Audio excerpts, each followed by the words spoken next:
उत्तराखंड बाल अधिकार संरक्षण आयोग के अध्यक्ष डॉक्टर गीता खन्ना ने आयोग के बीते दिन 3 साल के कार्यों का ब्यौरा साझा किया। आयोग के अध्यक्ष डॉक्टर गीता खन्ना ने आज सचिवालय स्थित मीडिया सेंटर में मीडिया से रूबरू होते हुए आयोग के अध्यक्ष के पद के अपने कार्यकाल के दौरान आयोग की प्राथमिकताओं की जानकारी देते हुए बताया कि उन्होंने बाल अधिकार संरक्षण आयोग की पहचान को जन जन तक पहुंचाए जाने का कार्य प्राथमिकताओं के आधार पर किया। दरअसल उत्तराखंड बाल अधिकार संरक्षण आयोग के अध्यक्ष डॉक्टर गीता खन्ना का 3 साल का कार्यकाल जल्द ही पूर्ण होने जा रहा है।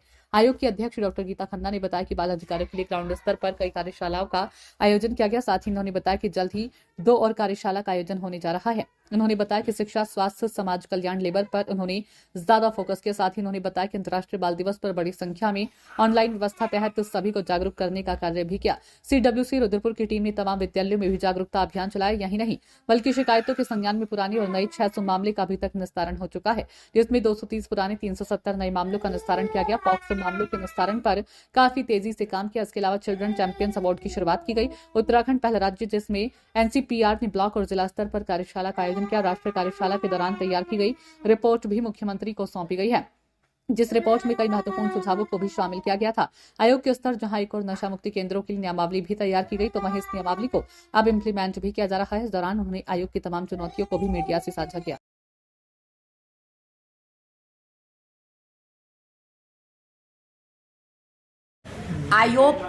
आयोग का कुछ भी करने का मैंडेट नहीं है, मतलब हम कुछ भी कर नहीं सकते। मैं personal as Geeta Khanna might भी एक बच्चा ले सकती हूँ गोद, but as chairperson I neither have the scope nor the privilege to do any such act. ये सब हम सिर्फ डायरेक्शन दे सकते हैं। रेखीय विभाग जो हमारे साथ जुड़े हैं, तो हम विभागों के साथ मिलकर, और इसीलिए इम्प्लीमेंटेशन हमारे हाथ में नहीं होता है।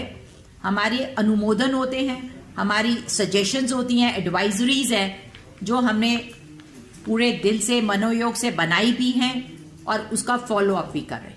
और आपने कहा चैलेंजेस, तो उनका इम्प्लीमेंटेशन पूरी तरह से हो पाए। जब पहली बार आप लोगों से पैसिफिक होटल में मुलाकात करी थी इस पोजीशन के बाद, तब हमने वो जो व्हाइट पेपर शिक्षा विभाग को दिया था, मैं उसी का इम्प्लीमेंटेशन अभी पूरी तरह से हुआ नहीं देखती हूँ। पूरी तरह से क्या, काफी हद तक नहीं हुआ देखती हूँ। तो वही मेरी फेलियर मैं मानती हूँ, मेरा फेलियर। टोटल शिकायतें 950 हुई, जिसमें से 600 का निस्तारण हुआ, 350 अभी क्रियाशील है। जो हमने डिस्ट्रिक्ट लेवल वर्कशॉप्स हैं वो 11 कर ली, 2 अभी प्रस्तावित हैं।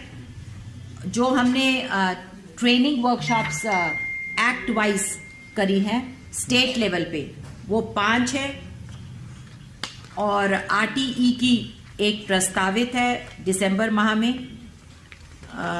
NCPCR के द्वारा दिए गए निर्देशों के क्रम में 5 प्रोग्राम्स का हमें निर्देश मिला था, और उन 5 में हमने 100% परफॉर्मेंस करके उसे दिया है।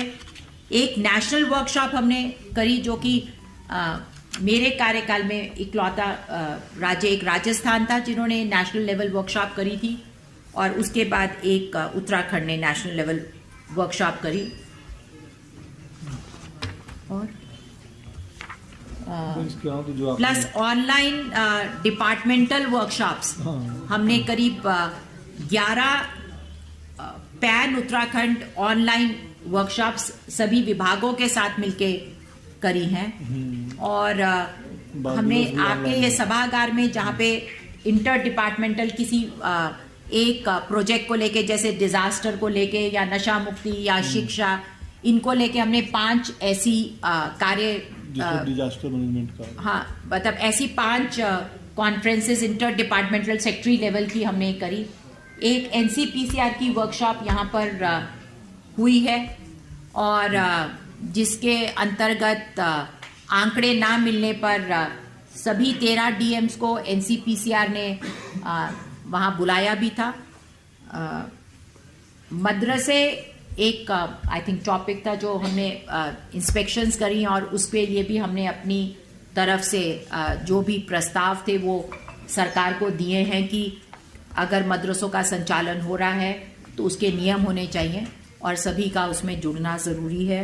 वो इंस्पेक्शंस कितनी करी वो नहीं है, आई थिंक 7 है, 10 इंस्पेक्शंस करी हमने मदरसों की, जिसमें से 100% नॉन रजिस्टर्ड निकले थे।